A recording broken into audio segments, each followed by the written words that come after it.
You're tuned in to the Ross Tucker Football Podcast, guiding your gridiron journey, none other than your host, former NFL lineman, Ross Tucker. Oh, yeah, it is. But it's not just any Ross Tucker Football Podcast. It is a Monster Monday, presented as always by DraftKings. Love those dudes. Love all of you. I'm so pumped up that we're, like 10, 11 days away from the NFL draft now, which means you must, pretty much mandatory, binge, listen, or watch all the Greg Cosell episodes or all the Emory Hunt college draft episodes. And how about today? Jim Nagy from the Senior Bowl. I don't know that anybody knows these guys as well as he does. Let's dive right into it. It's Big Show time. The Big Show.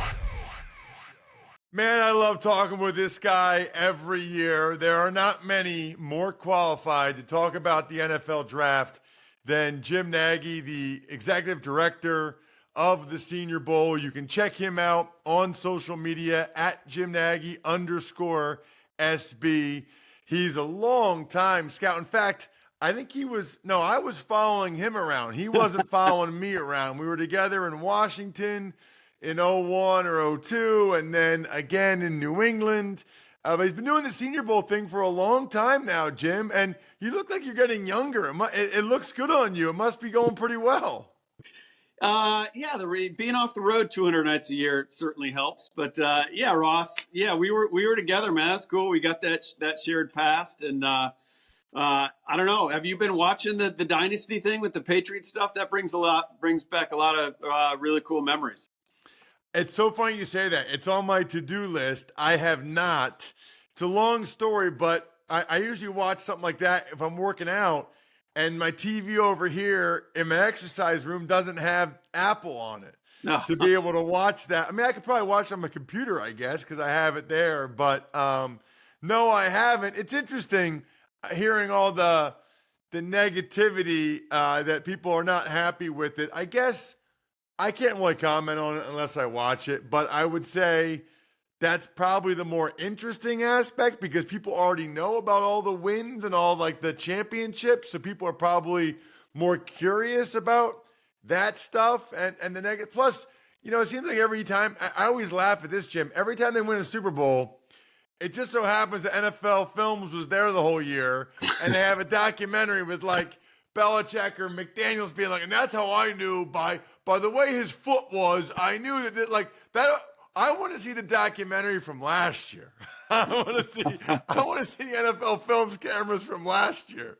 Yeah, well, I wasn't a part of the show. I caught myself in a couple of the practice, sideline clips, just standing there watching you guys practice and all that. And so again, I know there's people that are pissed that they felt like they were, represented a certain way and all that. It just brought back a lot of there was a lot of good memories from those years. You guys won a lot of games. We won a lot of games. So it was fun. But anyway, let's jump into the draft stuff. I derailed us on the Pats. No, not at all. Not at all. It's a lot of people have been talking about that. Before we even get into the draft itself, I know you've been going to a lot of pro days. And so you probably know this about me, or you would guess this about me as knowing what type of player I was. I hate pro days. Yeah. I despise pro days. Hey, this is the truth, okay? I had hernia surgery December 7th after my senior year. I had, they call it core muscle surgery now, but I had surgery right up at Rutgers. And back then they were like, hey, 2 months, nothing. So December 7th to February 7th, I did nothing. And then my pro day was at Rutgers March 3rd, right? Or March 4th. So it's 3 weeks after I literally was not allowed to do anything for 8 weeks, right? Just let it heal. And my agent, Joe Linta, God bless him, said, you got to go there. It's your only chance for people to see you, and you got to prove that you're healthy after the surgery. So I went there, and I'll never forget, I introduced myself to the Eagles scout because I grew up a huge Eagles fan outside of Philly. I said, hey, huge Eagles fan, training camp. Thank you so much for coming. I appreciate it. He was happy to talk to me or whatever. Then the drills happened. Then I ran my 40. Then at the end of the pro day, he wouldn't even look at me. Because I know they like to have some local flavor if they can. So if I was even close, he probably would have given me the benefit of the doubt. But he was like, "Oh yeah, I can't go to them with a 5.40." Well, I've probably been in that scout's shoes before, but no, I'm with you. Like, I'm not a huge pro day guy myself. To me, as from a scouting perspective, yes, there's some takeaways for sure from the drill work, and every team wants to get the numbers because data comparisons to past years. I saw it as another opportunity to be in that building, talk to more people about the players, and connect with the player himself. When you're a scout and you're going in the building, for a couple years and asking about players, like, they tell the player story for the player. That's what I tell all our guys at the Senior Bowl. I say, guys, up until this point, up until right now, everyone has been telling your story for you. Now you get a chance to tell your own story. So I used to love to connect. Like, Ross, if I liked you as a guy that was going to be a late round free agent level player, like, it was an awesome recruiting time. Like I would have called you before your pro day, like, hey, Ross, I'm getting in from, I'm going to be at BC. I'll be driving down. Like, I'll probably get in around 7. You want to meet up for dinner? Or, after the pro day, you want to go grab lunch somewhere, like pick a local spot. We'll go grab a sandwich and rap a little bit. But that's why I liked him more so than the on the field stuff, is just really to try to get to know the players more. How important do you think that part of it is, Jim, is like the interview process and talking with them? Because I guess in my mind, I feel like they're all going to tell you the right things, right? Like, I love football, it's all I want to do. I almost feel like in that instance, that's where it is more important to talk to the other people in the building. If you can get them to tell you the truth, okay, when does he really get here? When does he leave? Like, how much does he care about school versus football? Like, because how do you stay away from these guys being so coached up?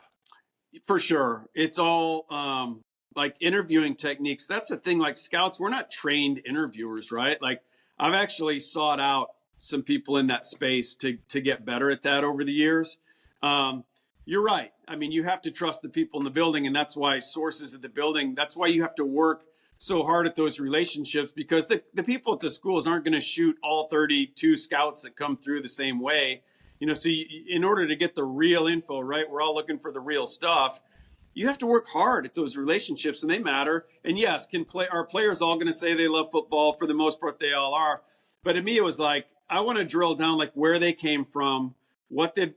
Tell me about, like, our big thing in Seattle with Coach Carroll was, what adversity have you overcome? Like, talk to me about, like, something hard you've been through and how you got through it. Things like that. That's to me. And then I do think over time, you sit with a guy for a half hour, like, you can feel the genuine, how genuinely into it he really is. And again, like, and I called it like recruiting, because that's really what it becomes. I know your phone is probably ringing off the hook after the draft. I never BS players, man. Like, I would never be like, I think you'll go in the 5th round. Like, I would say no.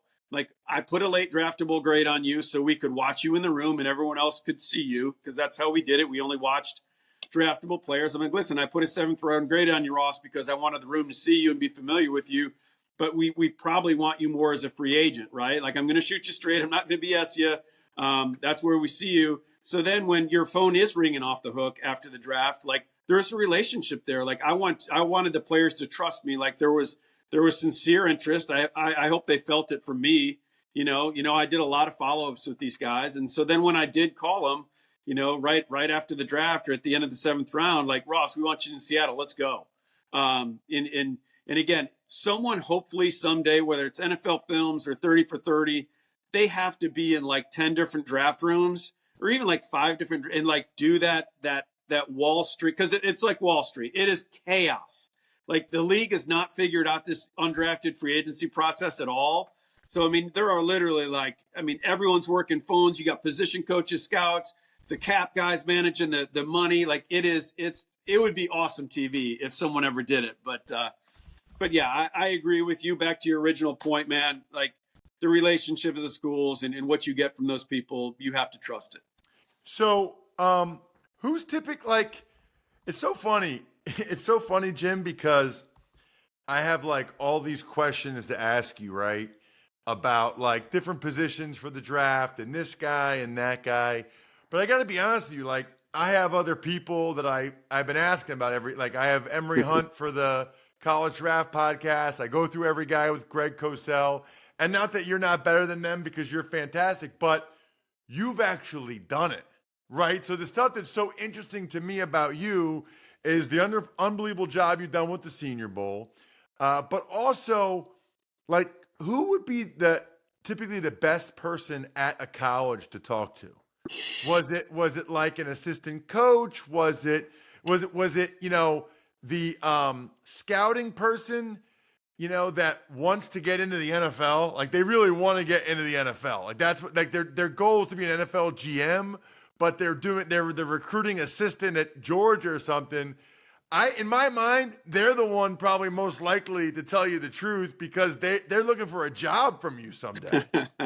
Well, okay, I'll try to do this, not be long-winded with this. I mean, there's different reasons to go to different people. They all see these players through a different lens, right? So like, one source that when I started scouting, we didn't talk to were the academic people. They've become great resources for NFL scouts because they see the players through an entirely different lens.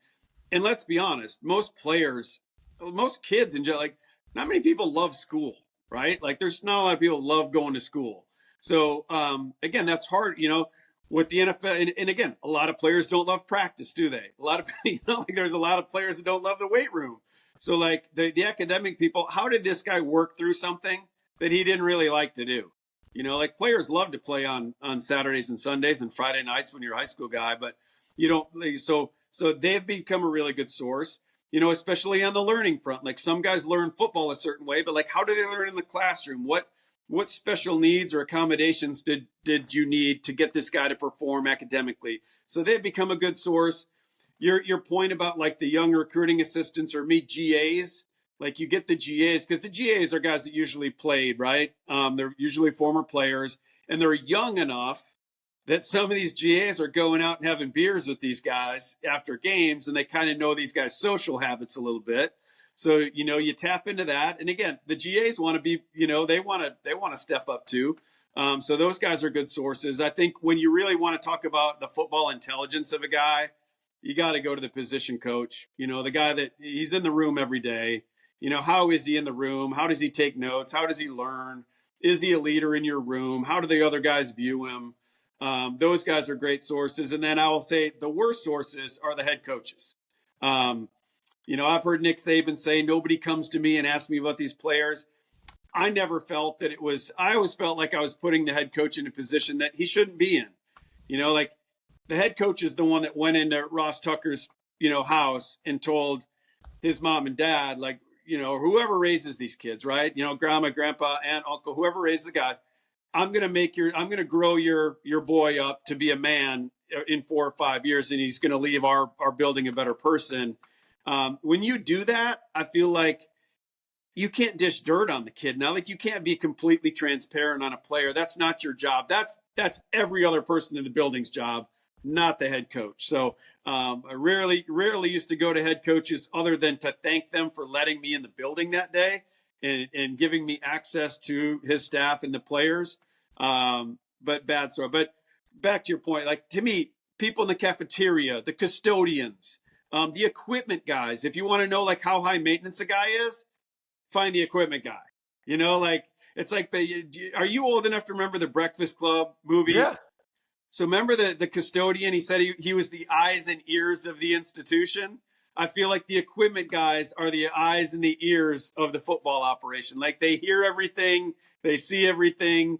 They know who leaves their crap, their locker messy. They know who, helps pick up after other guys. They know who wants to be spatted every week. They want to know who wants the special towels. Like, so if you're trying to drill down on that piece, so they all serve a different purpose. But that's why you got to go into these buildings so much and so frequently because you need those relationships.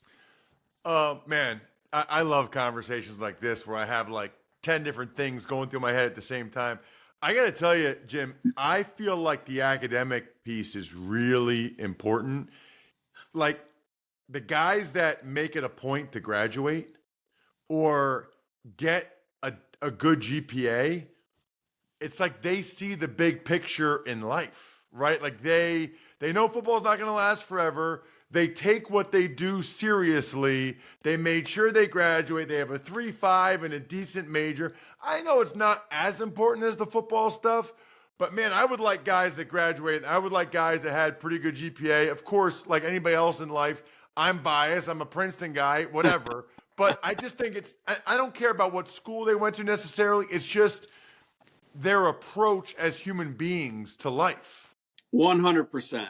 100%, Ross. I think that I think you nailed it. I mean, it shows a level of accountability. It shows a level of pride in your work, whatever you do, right? If you slack off and do the bare minimum and you go into the academic person and they're like, man, this guy is borderline all the time. It's always a race to the finish at the end of every semester to get this guy eligible. You know, he doesn't show up for study hall. He's a pain in the butt for his tutors. Like, to me, that speaks volumes. If you're kind of a fringy guy and you're happy with like the bare minimum, man, at some point in your NFL career, you might bust your ass your rookie year to prove yourself.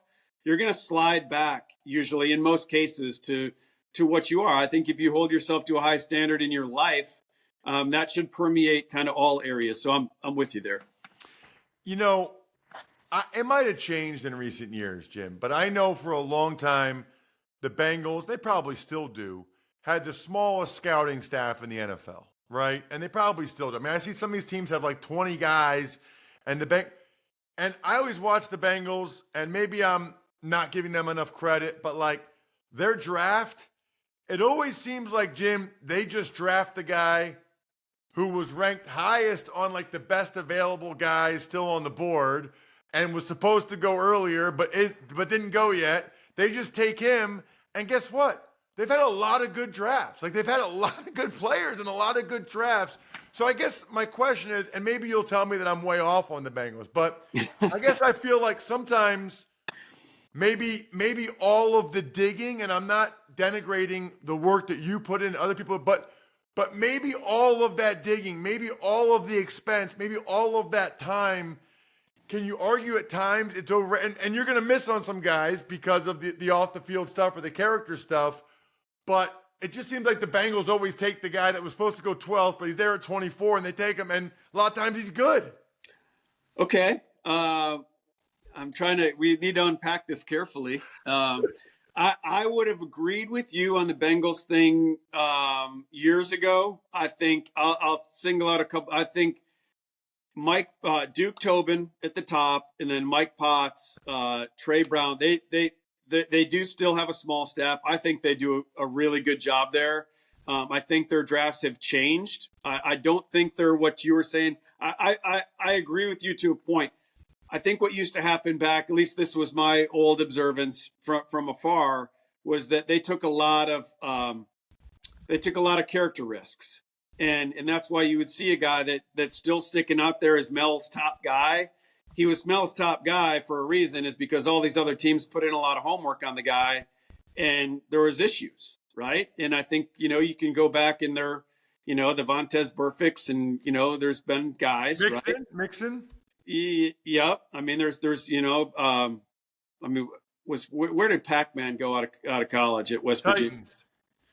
But Chris Henry went to the Bengals. Yeah. So, I mean, those are the kinds of guys that I think that the Bengals used to take chances on. And a lot of times they were rewarded for it. A lot of times those guys were really good players. No, I think they're really doing a good job now. I think the guys I mentioned specifically, and some of the younger guys I don't know as well. But I think that franchise has done a really good job the last few years. Man, I could ask you a million questions, Jim. I'll just do one more, okay? We talk all the time about the first round guys, blah, blah, blah, blah. Everybody talks about them. You're the one, because of the Senior Bowl and the unbelievable success you guys have had with guys getting drafted in the first 2 days and all that, and just getting drafted in general. You're the one that actually knows the depth of the draft in the middle round. So we know which guys are supposed to go in the first round. Where is the depth in the middle rounds where it's like, boy, they might wait because you can still get a pretty good guy in the third, fourth round in that position that might be able to play for you this year? I'd start at corner. I think going into Senior Bowl, I think there was a perception this wasn't a great corner draft, and I think a lot of guys performed really well here in Mobile, and I think that and then they went and tested well at the combine. So I think where we're sitting right now, 3 weeks out, 2-3 weeks out here, that the league feels really good about this corner draft. There's some depth there now, man. I mean, up at the top, you got Quinion Mitchell, who was in our game. He'll probably be the top guy to go. He or Terrion Arnold from Alabama. But I think you're going to see a run in that third and fourth round area. There's going to be starting corners sitting there in the fourth round that are good football players. Like, a guy you probably did up there in the Northeast, Elijah Jones at Boston College. The more I've watched Elijah, he's one of my favorite guys in this draft now. So I would say corner. Everyone knows that everyone's waiting on running backs now. These teams are just waiting on running backs. They're devalued. I think everyone's heard that narrative. But there's some good backs in this draft that are going to be there fourth, fifth round. I put a post out recently about the kid at Marshall, Rasheen Ali. You dig into that guy's tape. He's a dynamic football player, man. So teams are going to wait on running backs, and they're going to wait. And they're going to get a good one. So corner, running back. To me, those are, and everyone knows the depth of the wideout class. To me, those two stand out. Check him out on social media. He's the man. Does an unbelievable job of running the Senior Bowl, which is the Super Bowl of the pre-draft process. See how I did that, Jim? At Jim Nagy _SB. Thank you so much. Yeah, Ross. Good to do it, man. Thanks. Man, that conversation went a very different way than I thought it was going to. But that was awesome. That was unique. You can hear people talking about the players everywhere. I hope you guys enjoy getting a chance to actually hear a little bit more about the scouting process and what those guys do and how they try to get information that's valuable for their team. I thought that was really cool. Hopefully you did as well. You know what else is really cool? Labatt Blue Light. I love taking my time to the next level, whether it's a sporting event, friends, family, just by drinking some Labatt Blue Lights, living life to the power of we. Always enjoy responsibly. Beer, Labatt USA, Buffalo, New York. Tuck's Takes. All right, Ross. The Browns, their running back Nick Chubb, he took a restructured deal with Cleveland, and then they also traded offensive lineman Leroy Watson to the Tennessee Titans for a 7th-round pick. So the Leroy Watson thing, I got to be honest, I never heard of the guy. But pretty clearly, Bill Callahan, the offensive line coach who went from Cleveland to Tennessee to be with his son, he likes Leroy Watson, said, I think that guy can play for us. Let's get him. They traded a 7th-round pick for him. The other thing, the Chubb thing, I'm going to make my Meaty Monday. Presented by GoodRanchers.com, America's best meat delivered to your door. Use code ROSS for 15% off. A better way to buy meat at GoodRanchers.com. I don't blame the Cleveland Browns for asking Nick Chubb to take a pay cut after that knee injury. I don't blame Nick Chubb for accepting it. I just want everybody, including you, to remember this the next time a player holds out. This is just business, right? For the Browns, they're protecting their salary cap. They're protecting the money that they were going to pay Chubb this year. I get it. Just remember that when players are protecting their interests and their families and their financial security. Thank you. Probably the biggest news from the weekend, Hall of Famer running back O.J. Simpson died at the age of 76. Don't really know what to say. A terrific, terrific football player that I think most logical human beings believe was guilty of murder. And yeah, let's move on. Bunch of signings around the league. Eagles signed tight end C.J. Uzomah. Rams signed linebacker Troy Reeder. Niners signed cornerback Rock Ya-Sin. Giants signed defensive lineman Jordan Phillips. Seahawks signed Laken Tomlinson. And the Ravens signed wide receiver Deontay Hardy. It's this time of year, Jack. I might even write about this in my column for the 33rd team this week. I don't know. I haven't decided yet. But it's like baseline veteran signing week, right?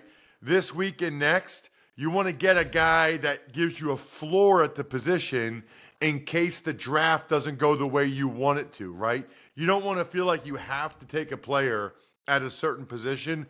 Makes a lot of sense. And these guys want to make sure they have jobs before the draft where teams draft over them. Makes sense, really, for both sides. College draft epic today. I think we're done here. Thanks for tuning in to the Ross Tucker Football Podcast. Make sure to also check out Even Money, Fantasy Feast, and College Draft, all on the DraftKings Network on Samsung TV Plus, YouTube, or subscribe to the podcast on your favorite platform. Shout out myfrontpagestory.com. Less than a month until Mother's Day. Moms are the greatest thing that there's ever been or ever will be. Give them the greatest gift they could ever get. myfrontpagestory.com. Backofficeschedule.com, steakhousesports.com, humanheadnyc.com, Sporticulture, Pizza Boy Brewing.